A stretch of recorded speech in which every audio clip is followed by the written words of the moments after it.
Hello, everybody, and welcome to Ministry Mondays with Meg. I'm Meg. I am Reverend Meg Biddle, and I serve as the National Coordinator for Ministry Life. And I have the privilege of being the host of this podcast, this web show. And I'm just grateful for this opportunity. So thank you for everybody for watching and for listening. Today, I'm really excited about my guest. I know I say that a lot, but I am. I am excited about my guest. He's written a fantastic book. Um, please welcome Reverend Curtiss Paul DeYoung, who's author of The Risk of Being Woke, Sermonic Reflections for Activists, and also the co-CEO of the Minnesota Council of Churches. That is an incredibly long. Yeah. Anyway, thank you so much, Reverend Curtiss, for joining me today and talking about your book and about you. So let's start with who you are for people who don't know you. Let's talk about a little bit about who you are, what you do, that kind of stuff, and we'll go from there. Great. Thank you, Reverend Meg, and for this invitation to be on Ministry Mondays. Very much looking forward to this conversation today. I'm here in Minneapolis, sitting in my home office. My wife and I live 10 blocks from where George Floyd was killed, and that shapes a lot of the work that I've done, the writing of the book, which we'll get to later.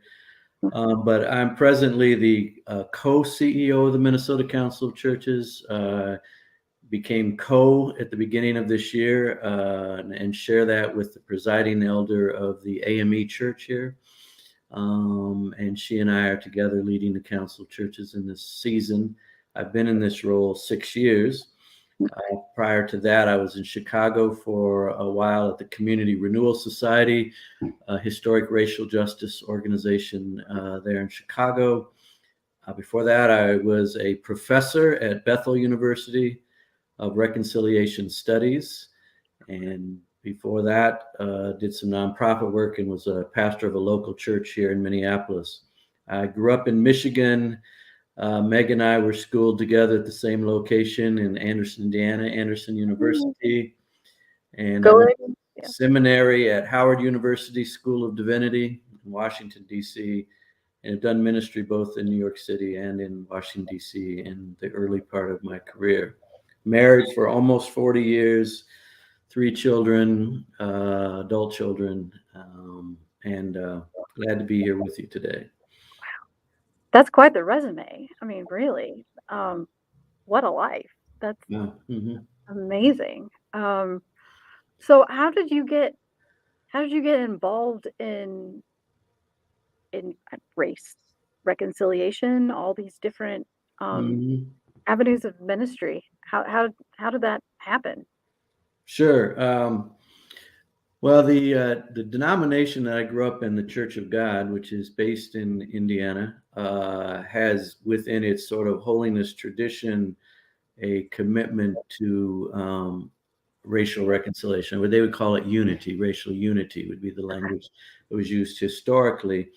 And so that was taught to me growing up. I didn't see it very often.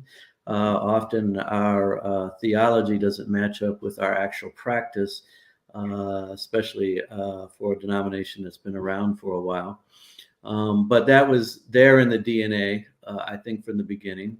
But I was raised in very white contexts. My father was a pastor first in a rural Indiana and then in suburban Michigan. And the high school I graduated from near Kalamazoo, Michigan, was, I would say, 99% white. I went to Anderson University. When I was at Anderson University, it was about 95% white. Then I moved to New York City to work at a homeless shelter in Times Square called Covenant House. And it was a Catholic-run shelter, and joined their faith community and went to Mass every day. And after a few months, I wanted to find something for Sunday mornings that was more familiar to me. So I visited a church of my own denomination, not knowing my way around New York, went north in Manhattan and found myself in Harlem. As most folks know, is a historic cultural mecca for African American folks. And little did I know when I walked into the church that morning that this was a church that was 100% African American and had not seen a white person into those doors in several years, not even in officials of our denomination.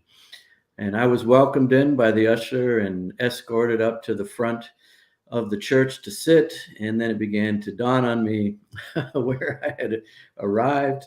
I stayed in the service, and what I didn't understand about the culture of the church and many African American churches and perhaps other churches as well is that they had a lay-led pre-service called the devotional service, and that's what was occurring when I arrived, and the pastor was still in his office. So after sitting there for about 5 minutes, I was summoned to the pastor's office because the pastor had heard that I had arrived. And that was an unusual thing. And I was 22 years old at the time. And so I went into the pastor's office, and he was very warm. He was from South Carolina, so he had a warm kind of Southern cultural way about him, and found out that I went to Anderson University to school. And when I was at Anderson as a student, our campus pastor and New Testament professor was Dr. James Earl Massey, who was a noted Dr. Massey, yeah. preacher and a friend of the pastor. So when he found out that I had studied under Dr. Massey, I guess I was in. And so then he said, can you preach for me? Well, first he said, are you a minister? And I was licensed, not yet ordained, but licensed. And then he opened his calendar and asked me if I could preach 2 weeks from then. I'd only had, preached maybe 5 or 6 sermons in my life as a youth pastor. And 2 weeks later, I would be back there to preach. But that year in New York transformed me in many ways. One, what I did not understand was he was a seasoned pastor in his late 50s and had no young pastors. Many Black churches and other churches that don't necessarily have resources to send all of their folk to seminary have also an apprenticeship style prep for young ministers. And he had no young ministers. So he saw me, and while he saw I was white, he saw that I was young and needed to be apprenticed. And so he took me under his wing. And so I spent the year there, and he had me preach on average once a month on Sunday morning. He was a pastor who loved to preach, but he was equipping me. And of course, the congregation taught me how to preach in that particular setting. What a gift that Yes, is. yes. So you still had the traditional call and response and all. I had to learn that, of course, because that was not a part of my upbringing. So I had to learn how to pause.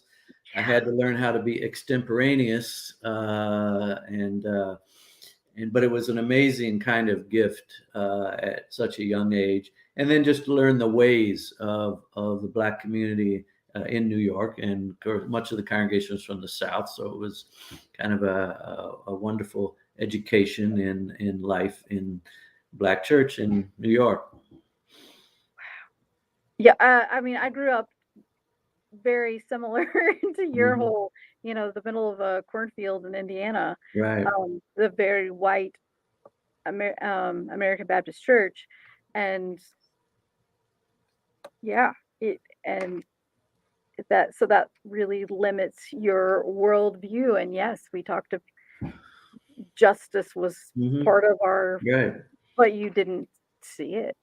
You didn't hear it really. I mean, if we're honest, you just didn't. And so I am grateful for people along the way who open your eyes to see the world differently than you see it, in that little tiny polarized community that so often we end up in. That's what an amazing experience for you. So Um, that I sort of set my life in a new direction. And just to kind of complete the preparation for ministry, after a year there, I decided I needed to go to seminary. That's when you went to seminary. And Okay. I went back to Anderson, and I know you also graduated with the Yeah. seminary there.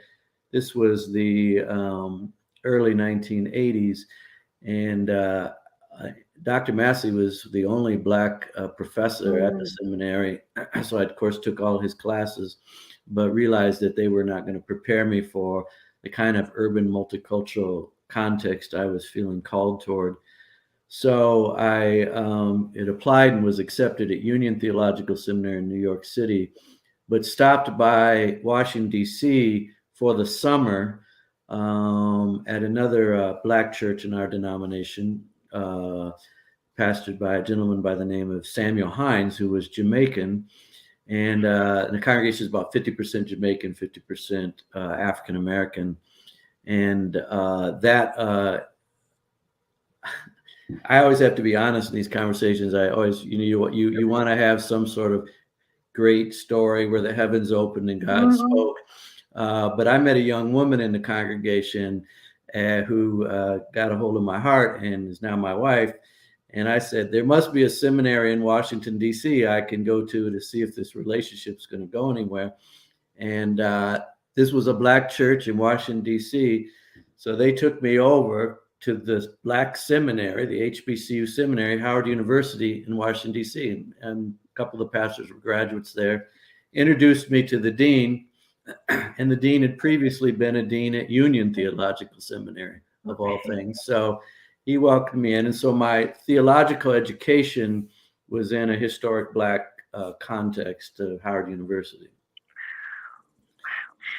Well, really, the heavens opened up and introduced you to Yeah, your wife. So, exactly. just take the story that way. I That's mean, right. it's still a beautiful story, whether it was God Thank spoke you. to you and Yeah, um or God said, here's a beautiful woman, to be your partner on this yeah. journey. Um, wow, that's I just I would just read your life story. I mean, that would just be it's reflections from that would are just Hmm. lovely. Um, so then you've gone to Howard. You've Right. you've gone from little bitty Indiana, Hmm. all in a box, to now the world looks different and you're seeing everything in new ways and you're introduced into a community. Um, uh, what was that like? Were you welcome? Did they look at you like, dude, you don't belong here? I mean, Hmm. Well, in the 1980s, being an interracial couple had its challenges. mhm, Um, so what I learned to do when I would send my resume to different churches that were looking for a pastor is I'd put a picture of the two of us with the resume, mm, and then I just wouldn't hear from the folks that had a problem with that because we had some encounters that were unpleasant mhm, in that regard.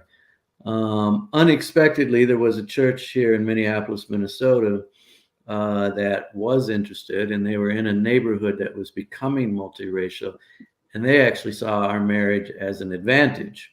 And so we ended up coming here, which, in God's sense of humor, to one of the whitest places in the country as far as major cities go. And then, of course, our snow adds another aspect to the whiteness here. And so that's how we ended up here in Minneapolis. But an interesting conversation occurred before I left Howard University. One of my professors, whose name was Dr. Calvin Morris, had been a colleague of Martin Luther King, and by this time, I'd been on King's staff in Chicago, and by this time, was teaching at the seminary, and he did an exit interview with me. And he said, "You probably want to stay here in a context like Howard. I mean, in a Black context, and you, because you've been here now and you appreciate this." He says, "But we've been equipping you to go back into white contexts and do work around addressing racism in white contexts."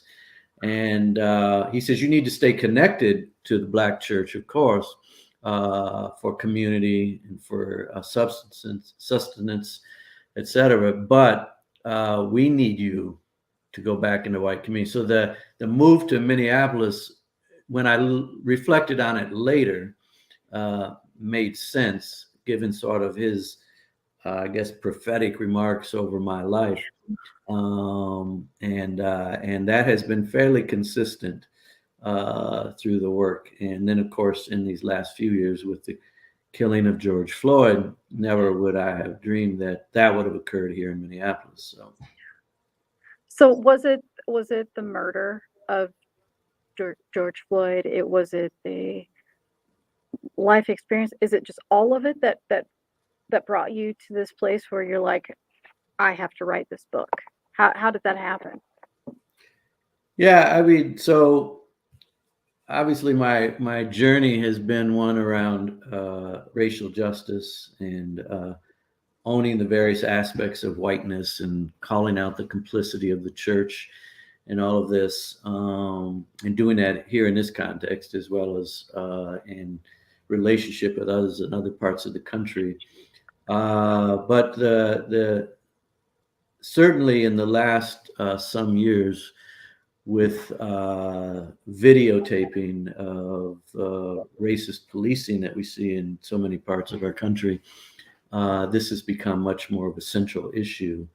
So I'd spent a few years in Chicago and then came back to Minneapolis for this position. And Chicago while I was there, Laquan McDonald was killed, and the then mayor, Rahm Emanuel, hid the video until he got reelected. And so I was really introduced to some of those issues in a Chicago kind of way, and then came back with that kind of set of glasses on to view what was happening here in a fresh perspective. And George Floyd was not the first Black person killed by police in Minneapolis, but the timing of it, as we all know, was in the midst of a pandemic where we were all at home, and watching our televisions, and that video became imprinted on our psyche. And then the protests that erupted then became a worldwide event, as well as a Minneapolis event, and the racial reckoning. So out of that time, and somewhat prior, again, maybe even as early, certainly as early as Ferguson protests and stuff, I began to take the preaching that I was taught at Howard and at the church in New York, which is a preaching that speaks to the issues that we face. And it means if something happens, you change your sermon on Sunday morning to address the current event that happens. And that had to become more razor sharp around racial justice issues. And as you know, the head of the Minnesota Council of Churches, we were often called to have voice on these issues as well.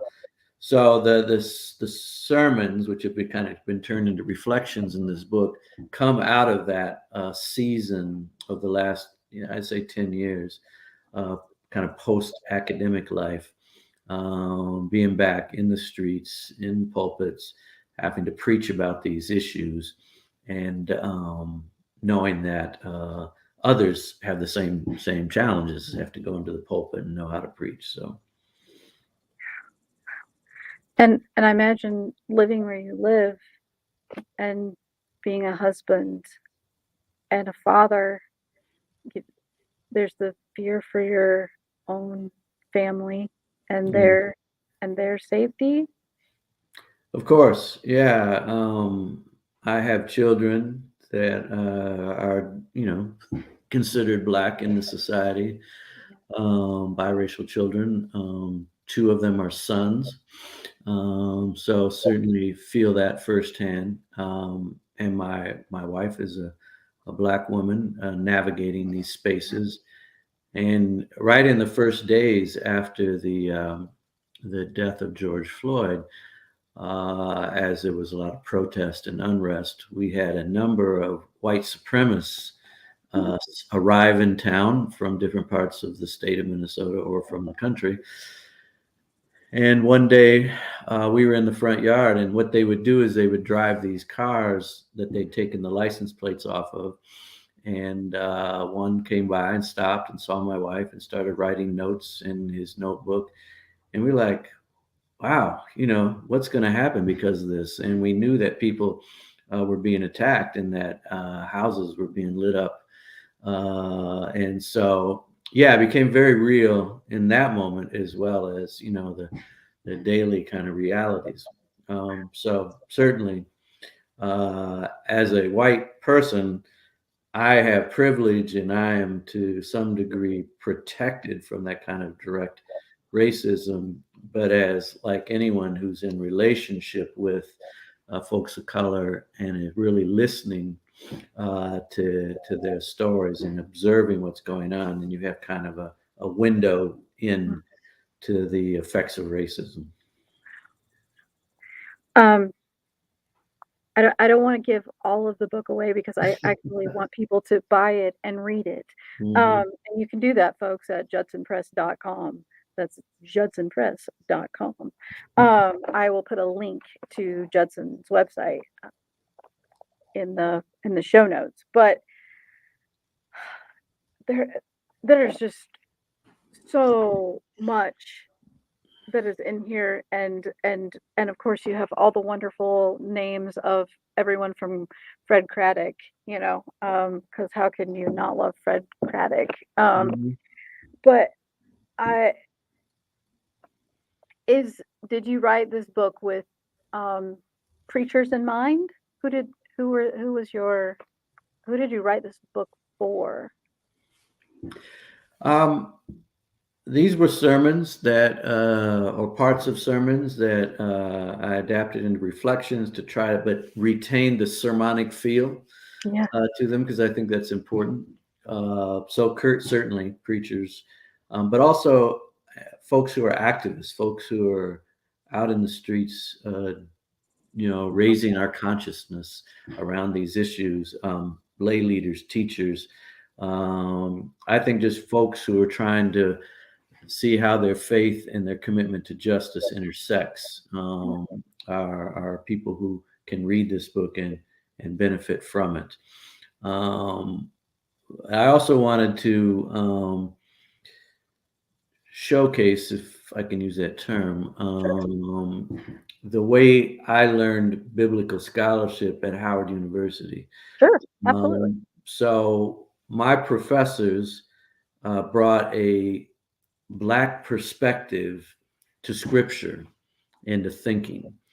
And when I left Howard, I continued to read those scholars and the growing number of scholars in the African American community. But I also began to read scholars in Asian American or world global Asian folk, Native Indigenous folk, Latinx folk, Palestinian folk. I just wanted to read a broader. So my goal when I look at a text is to get as many perspectives on that as possible. So where this book didn't require footnotes, I put footnotes in there so that folks could see who I borrowed or got this idea from, who's a part of that kind of a cloud of witnesses, as it were, in the work of creating sermons or reflections. And I think it gives hope to those of us who are come out of one context, mine Yeah. coming out of a white context, that you can read widely and begin to gain insights. And many congregations now are becoming more and more multiracial or multicultural, and you need that ability to speak to a variety of experiences. But our congregations have always been diverse by class, gender, LGBTQ, etc. There's always been diversity, and we need, as much as possible, to bring the stories of all of our congregants. And then you add to that now a generation of young people that are not in our congregations that we still have to be able to speak to and reach to and work together with for justice. Do you think that if we were truly more focused on justice within our churches, that that would be more appealing to our younger people? Do you think that would actually draw them in, or does the church just, as it currently functions, need to die and see new life, a new way? I know I didn't ask you about this ahead of time, but it just popped in my head, so I thought I'd go there. Sure. I think that that would definitely be a draw. I'm not sure our role is to try to get young people into the buildings. Our role is to go out where they are and build those kinds of sort of congregations in real life and see where it goes from there. But we need to have a faith that speaks to the issues that young people care about, that they experience. And there has to be an honest kind of faith. I've also felt that, that, and this is one of the ways that a white image of Jesus, being the dominant image of Jesus, has really harmed us, in that anyone that reads Scripture closely and knows the stories of the Bible, knows the time from which it came and where it came, knows that Jesus was not white. So it seems to be almost like there's, if you're portraying Jesus as white, well, what else are you lying about? So there's kind of a need for a kind of honesty and commitment to truth in that sense, and that's an example of it. That's exactly what I was looking for, or I was hoping for, that kind of answer, because and I feel the same way. It's not about drawing them into the building. It's about relationship and being the church in the world, ministering with your community. And we've read the statistics.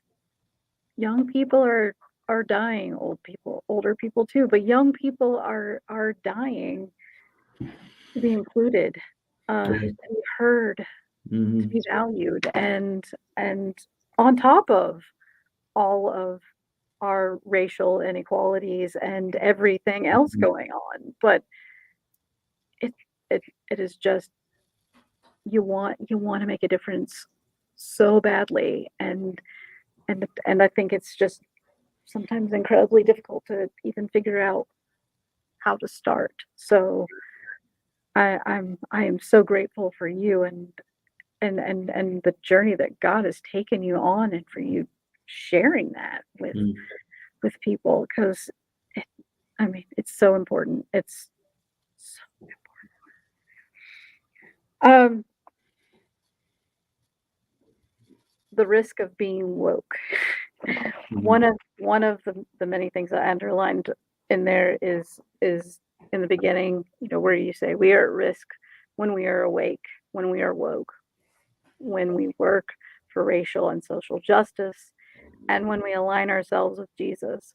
And then you just go on and on and on, because I feel like some people would write something like that, but then they would stop there. They don't go far enough, and you keep going.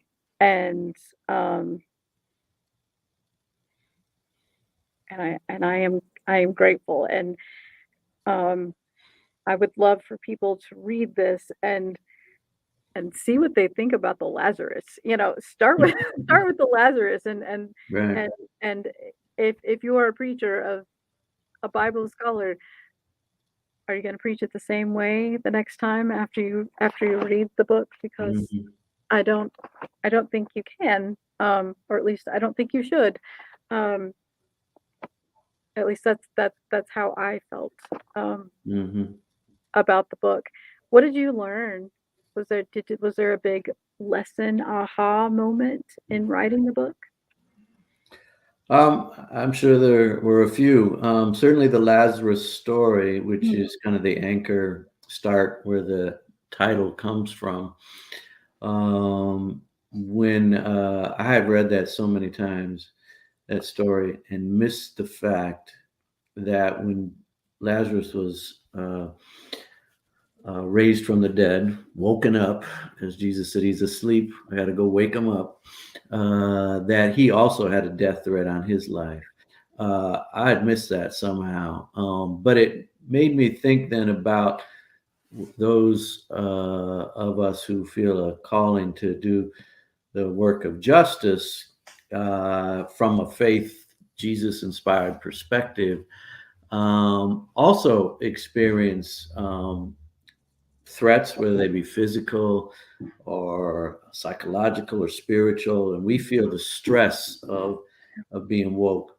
And I love this term woke. It comes from um, African American context originally, and I found it as far back as the 1930s. It may go even farther back than that in Black community. That when you were to be woke, you were to be aware that racism exists around every corner. And so be careful, be awake, be alert, be woke.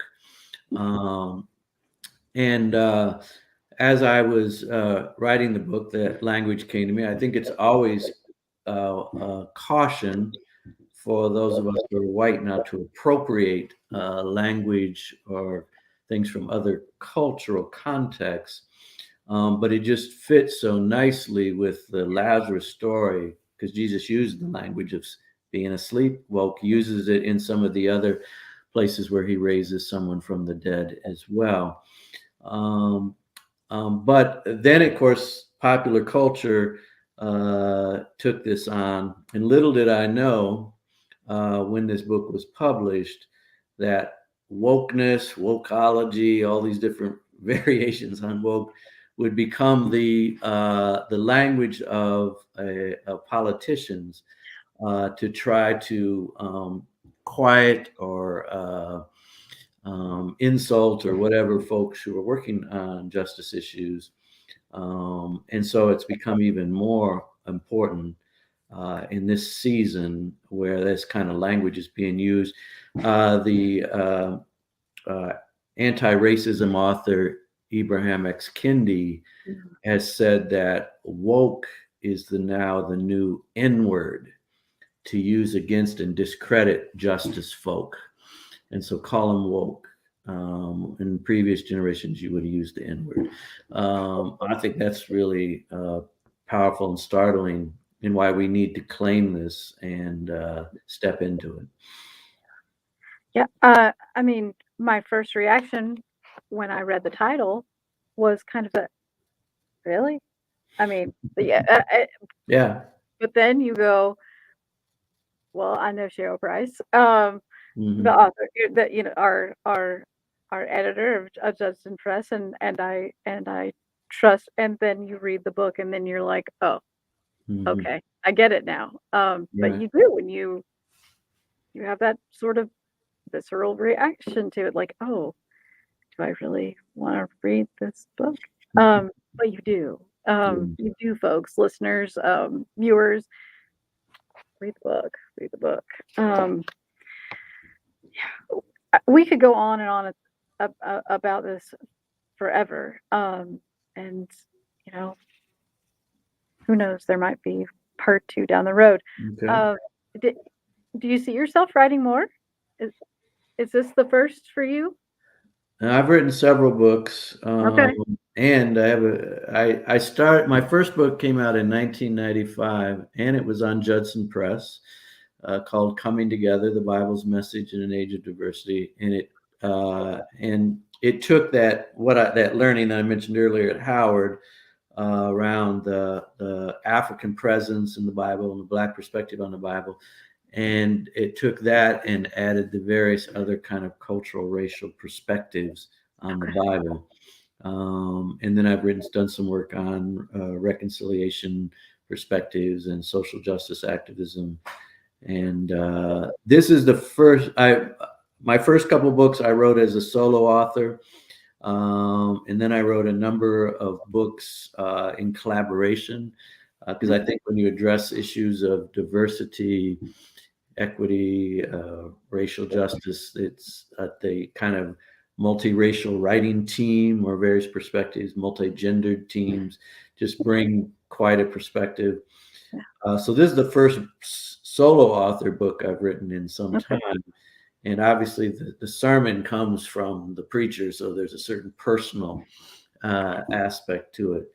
So yeah, I'm sure I'll keep writing something.